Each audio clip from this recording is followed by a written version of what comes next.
Olá, meus irmãos amados, que Deus esteja no coração de todos e que a espiritualidade amiga esteja nos intuindo e nos dando discernimento para mais um dia de aprendizado. Pai nosso que estás no céu, santificado seja o vosso nome. Venha a nós o vosso reino, seja feita a vossa vontade, na terra, no céu. E que o pão nosso de cada dia dai-nos, ó Pai, hoje e sempre. Perdoai nossas dívidas, como também devemos perdoar aos devedores. Não deixes, ó Pai, que caiamos em tentações. Livrai-nos de todos os males, que assim seja, graças a Deus. Bem, amigos, nós estamos estudando o Evangelho segundo o Espiritismo, decodificado por Allan Kardec. Estamos no capítulo 13 do Evangelho, que a vossa mão esquerda não saiba o que faz a vossa mão direita. Estamos estudando as instruções dos Espíritos em relação aos dizeres de Kardec sobre os ensinamentos de Jesus sobre esse tema. Hoje nós vamos iniciar ali a leitura de um espírito familiar cujo título é Os Órfãos, né? E até aqui nós estamos vendo falar muito sobre a beneficência, sobre como podemos auxiliar, sobre a caridade. A última palestra foi ali, começou com Caritas, né? Com a beneficência e veio com vários espíritos, Caritas, um espírito protetor, João de Bordeaux, Michel falando da piedade, aí mudou para piedade, mas muitos deles falando o quanto somos capazes de fazer em auxílio daquele que necessita. E que não temos que ficar sentado e pensando, deixa assim como tá, porque eu não posso fazer nada mesmo. Podemos, sim, podemos. Foi muito lindo quando soube a beneficência João de Bordeaux, ali em 1861, ele vem fazendo as colocações dos vários tipos de mulheres. A mulher rica, que tem de tudo e não precisa sair para trabalhar, o como ela pode fazer para doar, ou o tempo dela em benefício de alguém, ou fazer algo em benefício de alguém, né?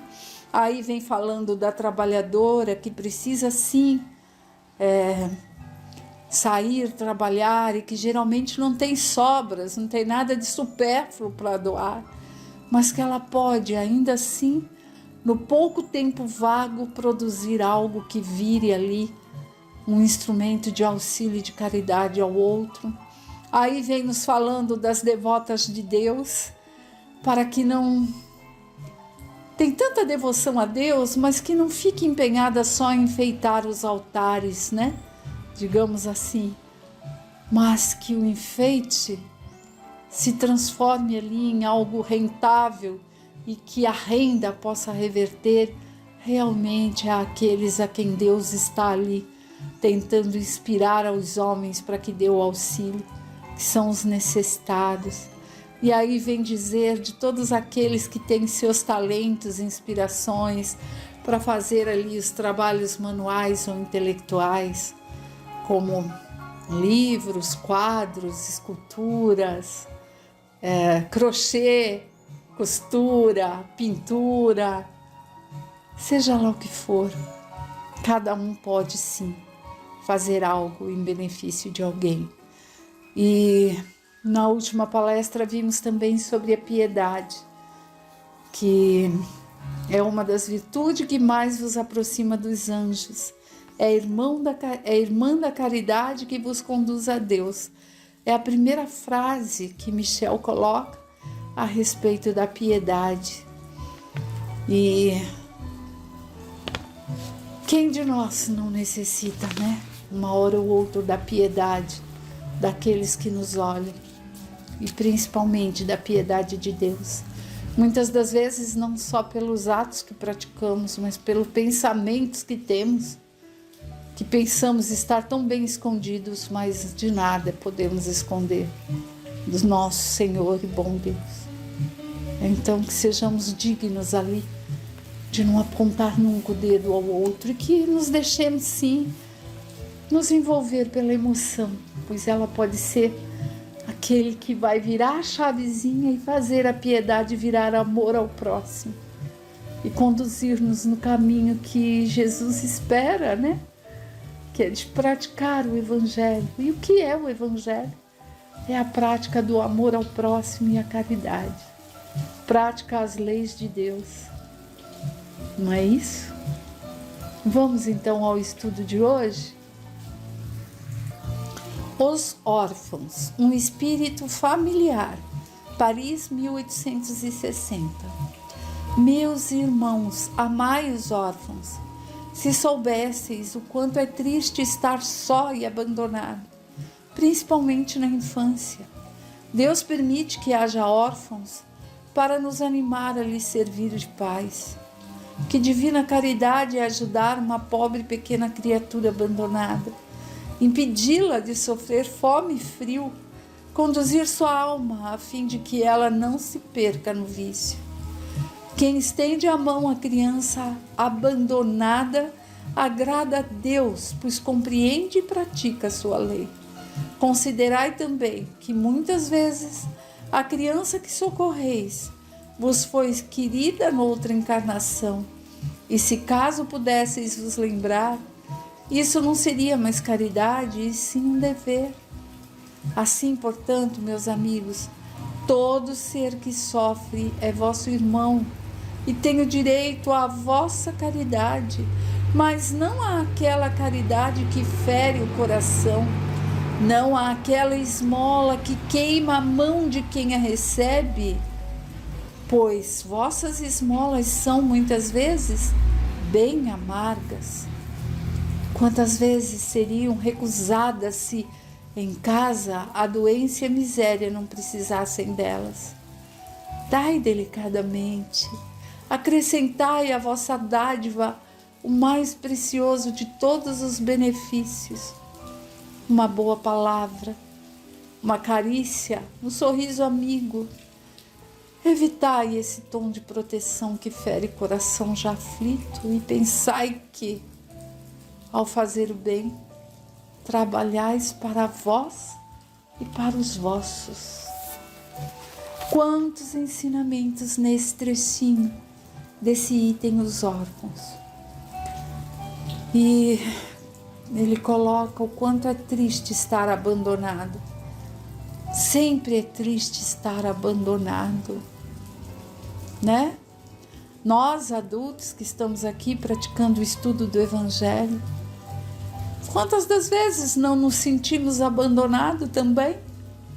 Mesmo não sendo órfãos, sendo adultos responsáveis, podendo prover com o nosso trabalho o sustento necessário. Quantas vezes não há aquele que se sente abandonado quando um filho está lá na TV da sala e você vai falar, ai, pera um pouco, estou vendo aqui. Quando o marido está lá, entregue ao computador, ao celular.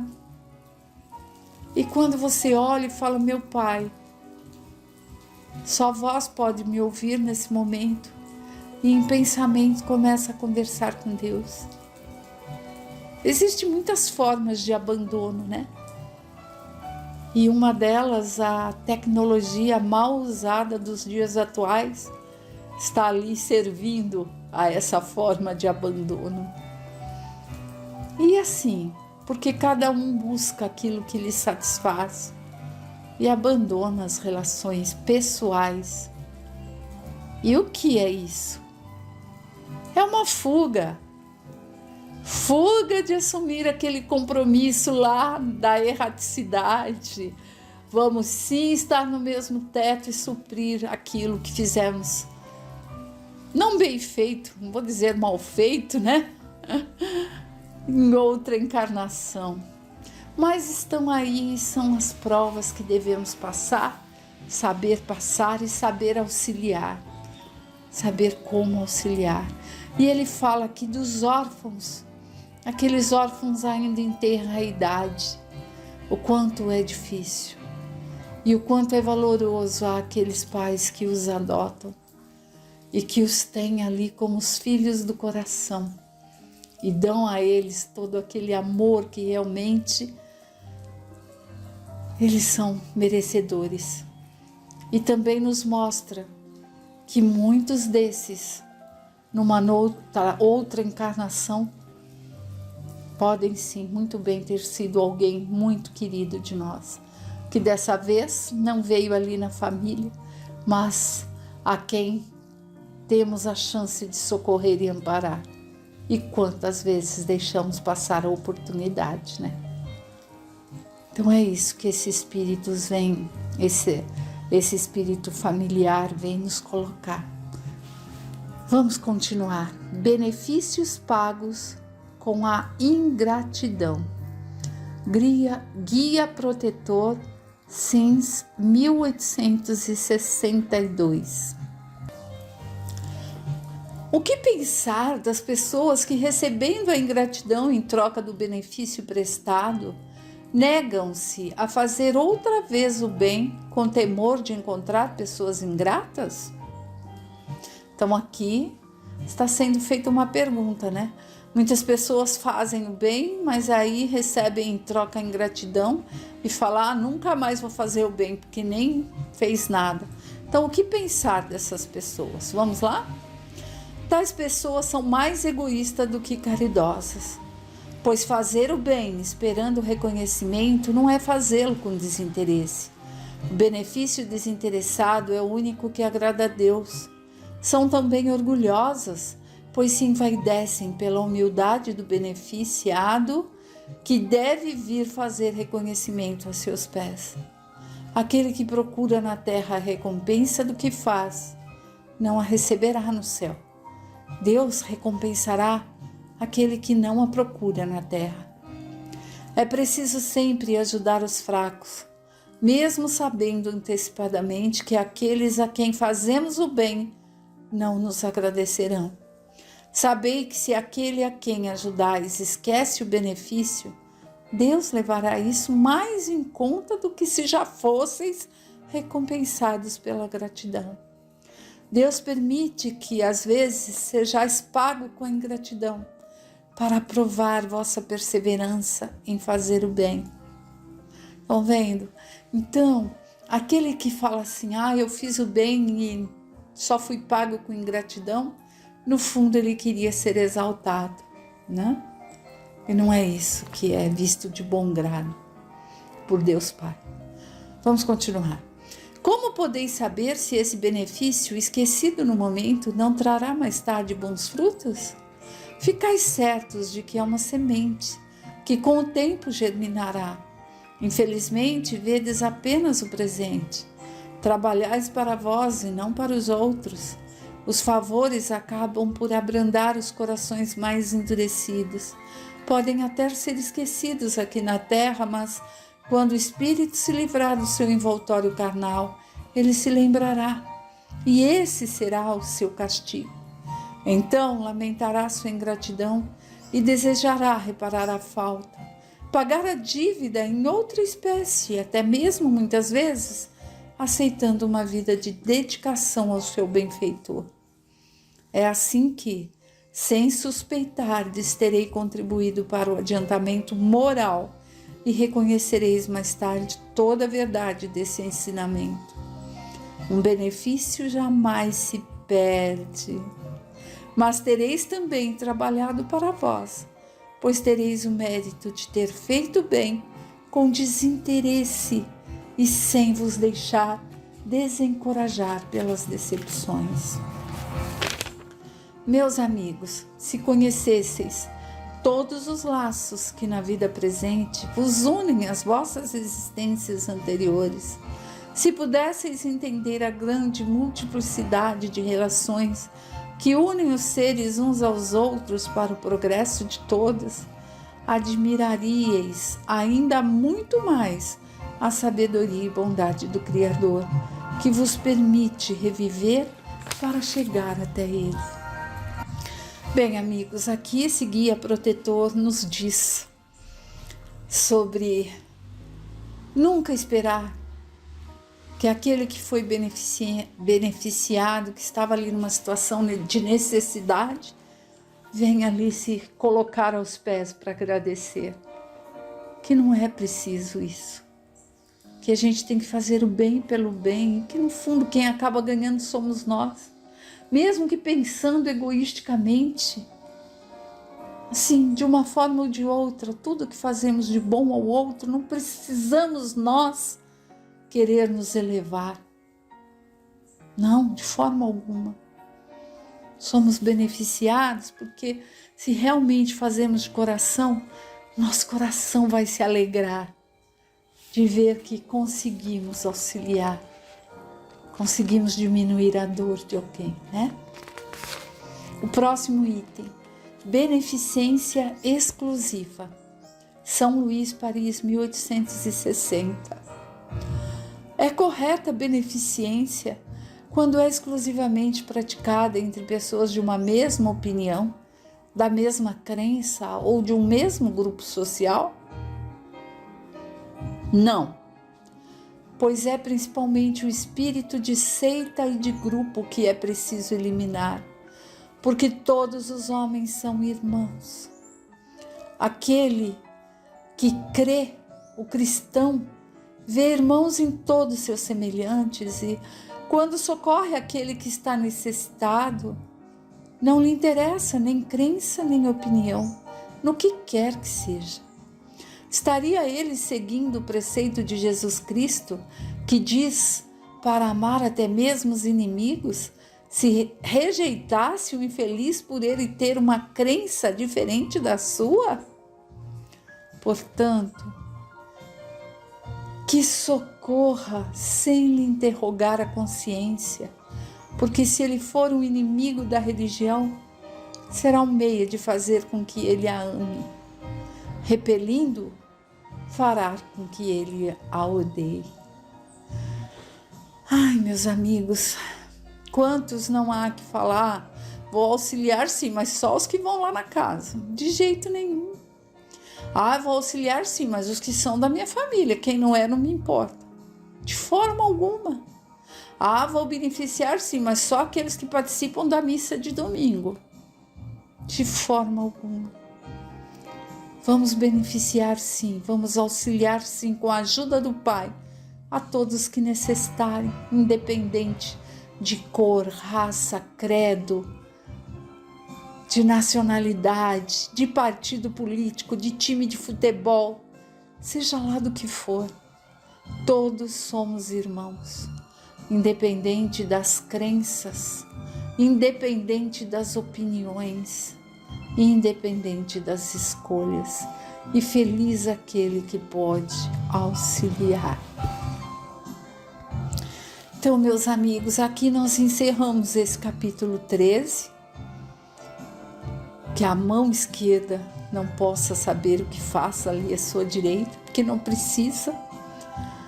E são tantas mensagens nos mostrando como auxiliar, como sermos ali o instrumento de Deus para ajudarmos o irmão a se levantar, a prosseguir, e que demos graças a Deus por estarmos hoje no agora, na posição de prestar o auxílio, e que não deixemos a chave e a chance dessa piedade virar amor escapar entre os dedos, né?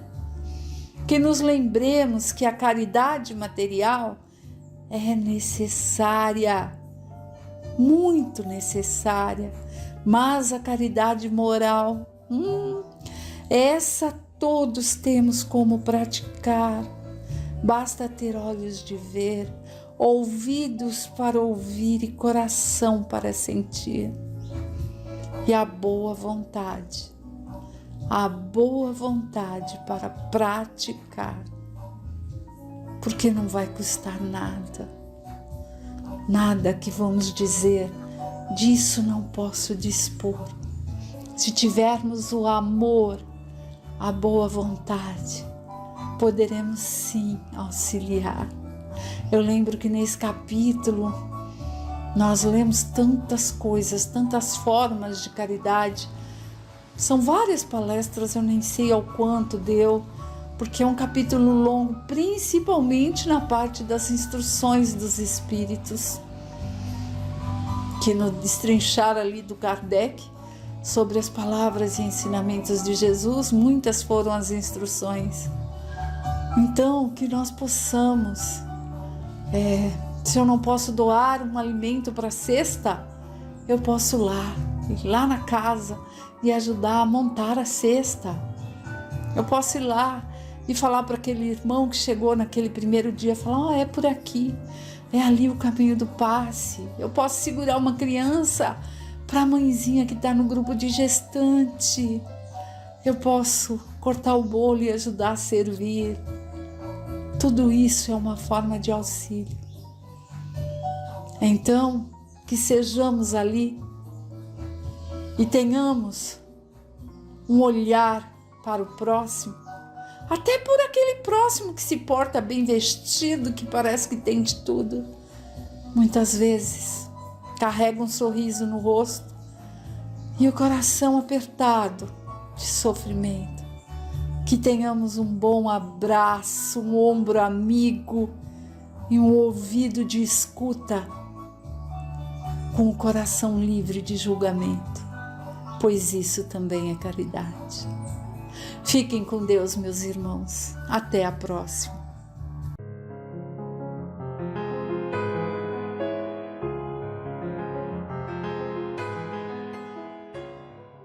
Queridos companheiros, rogando a Deus e a Jesus o amparo para mais uma reflexão e um aprendizado através da leitura do Livro dos Espíritos por Allan Kardec.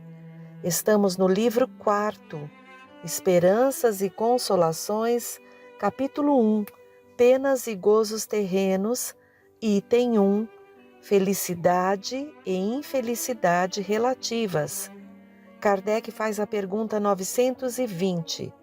O homem pode gozar na terra de uma felicidade completa? Não, pois a vida lhe foi dada como prova ou expiação, mas dele depende abrandar os seus males e ser tão feliz quanto se pode ser na terra. 921. Concebe-se que o homem seja feliz na terra quando a humanidade estiver transformada. Mas enquanto isso não se verifica, pode cada um gozar de uma felicidade relativa? O homem é, na maioria das vezes, o artífice de sua própria infelicidade. Praticando a lei de Deus, ele pode poupar-se a muitos males e gozar de uma felicidade tão grande quanto o comporta a sua existência num plano grosseiro. Nota de Allan Kardec. O homem de bem, compenetrado do seu destino futuro, não vê na existência corpórea mais do que uma rápida passagem. É como uma parada momentânea numa hospedaria precária. Ele se consola facilmente de alguns aborrecimentos passageiros, numa viagem que deve conduzi-lo a uma situação tanto melhor quanto mais atenciosamente tenha feito os seus preparativos para ela. Somos punidos nesta vida pelas infrações que cometemos às leis da existência corpórea, pelos próprios males decorrentes dessas infrações e pelos nossos próprios excessos. Se remontarmos pouco a pouco à origem do que chamamos infelicidades terrenas, veremos a estas, na sua maioria, como a consequência de um primeiro desvio do caminho certo. Em virtude desse desvio inicial, entramos num mau caminho e, de consequência em consequência, caímos afinal na desgraça. Nestas primeiras duas perguntas que Kardec faz, a espiritualidade superior já nos responde que, se sofremos, é por nossa própria imprevidência. Devemos sempre, então, nos esforçar para o acerto nesta vida e, assim, sentiremos menos o peso desses instantes em que estaremos no corpo passando por provas e expiações. Devemos sempre nos lembrar, então, de afinar o coração com o Cristo e lembrar que esta vida é uma passagem com um objetivo incrível, proporcionar o nosso progresso. Dando continuidade, pergunta 922. Kardec diz: a felicidade terrena é relativa à posição de cada um. O que é suficiente para a felicidade de um, faz a desgraça de outro. Há, entretanto, uma medida comum de felicidade para todos os homens? Para a vida material, a posse do necessário. Para a vida moral, a consciência pura e a fé no futuro. 923. Aquilo que seria supérfluo para um, não se torna necessário para outro e vice-versa, segundo a posição? Sim, de acordo com as vossas ideias materiais, os vossos preconceitos, a vossa ambição e todos os vossos caprichos ridículos, para os quais o futuro fará justiça quando tiverdes a compreensão da verdade. Sem dúvida, aquele que tivesse uma renda de 50.000 libras e a visse reduzida a 10.000, considerar-se-ia muito infeliz por não poder continuar fazendo boa figura, mantendo o que chama a sua classe, ter bons cavalos e lacaios, satisfazer a todas as paixões, etc. Julgaria faltar-lhe o necessário, mas, francamente, pode considerá-lo digno de lástima quando ao seu lado há os que morrem de fome e de frio, sem um lugar em que repousar a cabeça?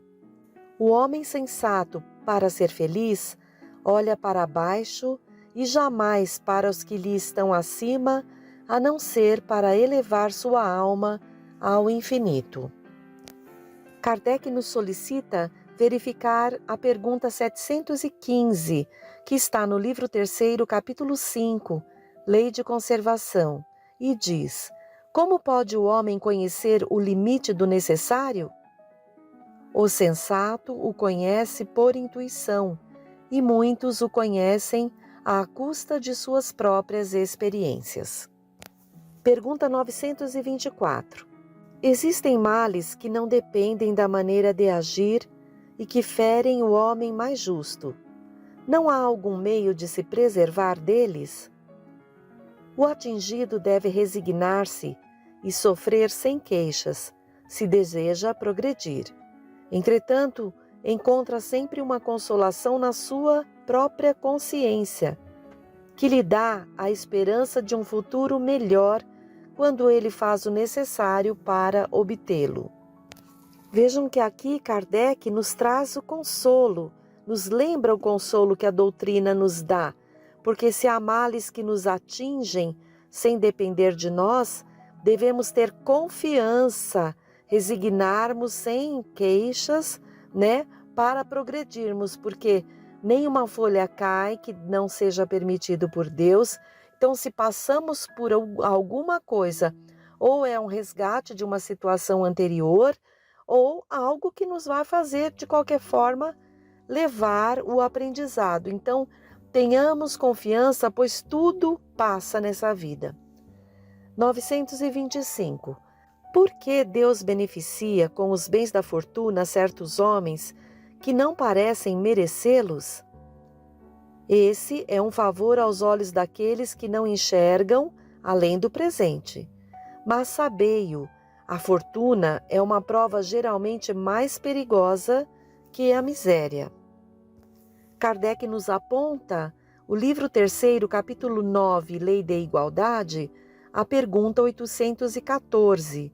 Por que Deus concedeu a uns a riqueza e o poder e a outros a miséria? Para provar a cada um de uma maneira diferente. Aliás, vós o sabeis, essas provas são escolhidas pelos próprios espíritos, que muitas vezes sucumbem ao realizá-las. Voltando, pergunta 926. A civilização, criando novas necessidades, não é a fonte de novas aflições? Os males deste mundo estão na razão das necessidades artificiais que criais para vós mesmos. Aquele que sabe limitar os seus desejos e ver sem cobiça o que está fora das suas possibilidades, poupa-se a muitos aborrecimentos nesta vida. O mais rico é aquele que tem menos necessidades. Invejais os prazeres dos que vos parecem os felizes do mundo, mas sabeis, por acaso, o que lhes está reservado? Se não gozam senão para si mesmos, são egoístas e terão de sofrer o reverso. Lamentai-os antes de invejá-los. Deus às vezes permite que o mal prospere, mas essa felicidade não é para se invejar, porque a pagará com lágrimas amargas. Se o justo é infeliz, é porque passa por uma prova que lhe será levada em conta, desde que a saiba suportar com coragem. Lembrai-vos das palavras de Jesus, abre aspas, bem-aventurados os que sofrem, porque serão consolados, fecha aspas.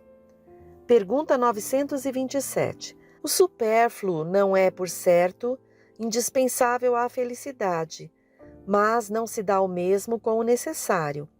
Ora, a desgraça daqueles que estão privados do necessário não é real? O homem não é verdadeiramente desgraçado, senão quando sente a falta daquilo que lhe é necessário para a vida e a saúde do corpo. Essa privação é talvez consequência de sua própria falta, e então ele só deve queixar-se de si mesmo.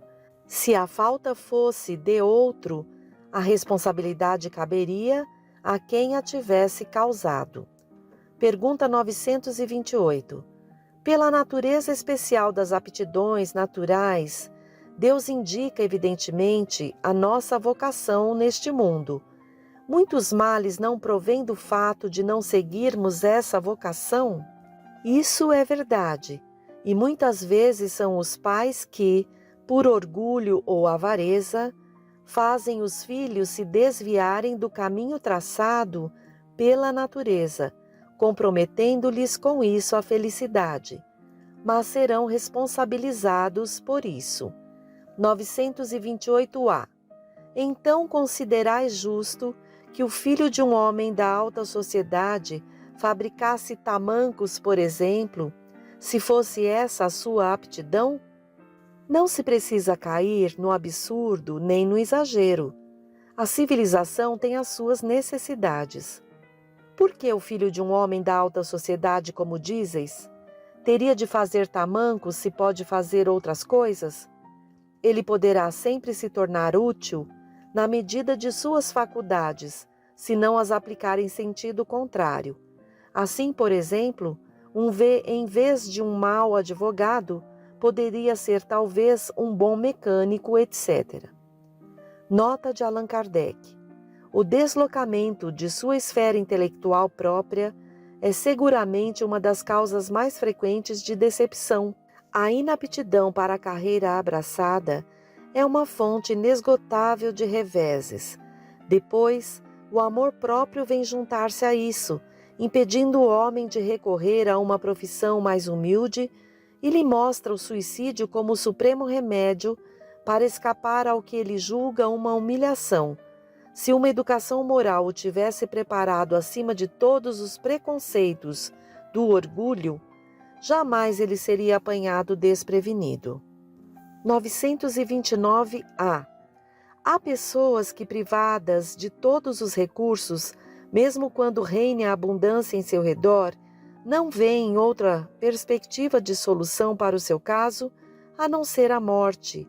Que devem fazer? Deixar-se morrer de fome? O homem jamais deve ter a ideia de se deixar morrer de fome, pois sempre encontraria meios de se alimentar, se o orgulho não se lhe interpusesse entre a necessidade e o trabalho. Frequentemente dizemos que não há profissões humilhantes, que não é o ofício que desonra, mas dizemos para os outros e não para nós. 930. É evidente que sem os preconceitos sociais, pelos quais se deixa dominar, o homem sempre encontraria um trabalho qualquer que o pudesse ajudar a viver, mesmo deslocado de sua posição. Mas, entre as pessoas que não têm preconceitos ou que os põem de lado, não há as que estão impossibilitadas de prover às suas necessidades em consequência de moléstias ou outras causas independentes de sua vontade? Numa sociedade organizada segundo a lei do Cristo, ninguém deve morrer de fome. Nota de Allan Kardec. Com uma organização social previdente e sábia, o homem não pode sofrer necessidades a não ser por sua culpa, mas as próprias culpas do homem são frequentemente o resultado do meio em que ele vive. Quando o homem praticar a lei de Deus, disporá de uma ordem social fundada na justiça e na solidariedade. Com isso, ele mesmo será melhor. 931. Por que as classes sociais sofredoras são mais numerosas que as felizes? Nenhuma é perfeitamente feliz, pois aquilo que considera a felicidade muitas vezes oculta pungentes aflições. O sofrimento está por toda parte. Entretanto, para responder ao teu pensamento, direi que as classes a que chamas sofredoras são mais numerosas porque a terra é um lugar de expiação. Quando o homem a tiver transformado em morada do bem e dos bons espíritos, não mais será infeliz nesse mundo, que será para ele o paraíso terrestre. 932. Por que neste mundo os maus exercem geralmente maior influência sobre os bons? Pela fraqueza dos bons. Os maus são intrigantes e audaciosos, os bons são tímidos. Estes, quando quiserem, assumirão a preponderância. 933. Se é o homem em geral o artífice dos seus sofrimentos materiais, sê-lo-á também dos sofrimentos morais? Mais ainda, pois os sofrimentos materiais são às vezes independentes da vontade, enquanto o orgulho ferido, a ambição frustrada, a ansiedade da avareza, a inveja, o ciúme, todas as paixões, enfim, constituem torturas da alma. Inveja e ciúmes, felizes os que não conhecem esses dois vermes vorazes. Com a inveja e o ciúme não há calma, não há repouso possível. Para aquele que sofre desses males, os objetos da sua cobiça, do seu ódio e do seu despeito se erguem diante dele como fantasmas que não o deixam em paz e o perseguem até no sono. O invejoso e o ciumento vivem num estado de febre contínua. É essa uma situação desejável? Não compreendeis que, com essas paixões, o homem cria para si mesmo suplícios voluntários e que a terra se transforma para ele num verdadeiro inferno? Nota de Allan Kardec. Muitas expressões figuram simbolicamente os efeitos de algumas paixões. Disse: está inchado de orgulho, morrer de inveja, secar de ciúme ou de despeito, perder o apetite por ciúmes, etc. Esse quadro nos dá bem a verdade.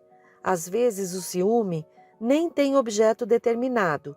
Há pessoas que se mostram naturalmente ciumentas de todos os que se elevam, de todos os que saem da vulgaridade, mesmo quando não tenham, no caso, nenhum interesse direto, mas unicamente por não poderem atingir o mesmo plano.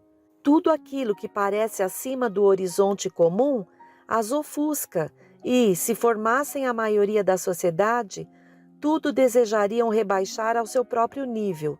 Temos nestes casos o ciúme aliado à mediocridade. O homem é infeliz geralmente pela importância que liga às coisas deste mundo. A vaidade, a ambição e a cupidez fracassadas o fazem infelizes. Se ele se elevar acima do círculo estreito da vida material, se elevar o seu pensamento ao infinito, que é o seu destino, as vicissitudes da humanidade lhe parecerão mesquinhos e pueris, como as mágoas da criança que se aflige pela perda de um brinquedo que representava a sua felicidade suprema. Aquele que só encontra a felicidade na satisfação do orgulho e dos apetites grosseiros é infeliz quando não os pode satisfazer, enquanto o que não se interessa pelo supérfluo se sente feliz com aquilo que para os outros constituiria infortúnio. Referimo-nos aos homens civilizados porque o selvagem, tendo necessidades mais limitadas, não tem os mesmos motivos de cobiça e de angústias. Sua maneira de ver as coisas é muito diferente. No estado de civilização, o homem pondera a sua infelicidade, a analisa e, por isso, é mais afetado por ela. Mas pode também ponderar e analisar os seus meios de consolação. Esta consolação ele a encontra no sentimento cristão, que lhe dá a esperança de um futuro melhor, e no Espiritismo, que lhe dá a certeza do futuro. Aqui tem uma nota do Herculano Pires, que é o tradutor deste livro, e ele diz: consultar, abre aspas, a Gênese, onde Kardec analisa os motivos do aparecimento do Espiritismo em meados do século XIX, quando o mundo atingia um estado de adiantada civilização.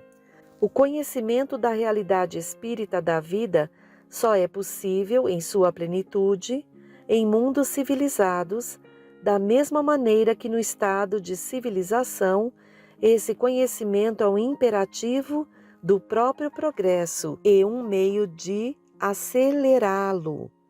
Vejam que mesmo num mundo de expiações e provas, podemos ser felizes relativamente, e essa doutrina, a doutrina codificada por Allan Kardec, o Espiritismo, nos auxilia, nos esclarecendo de onde viemos, por que estamos aqui e para onde vamos. Possamos afinar cada vez mais o nosso coração com o Cristo.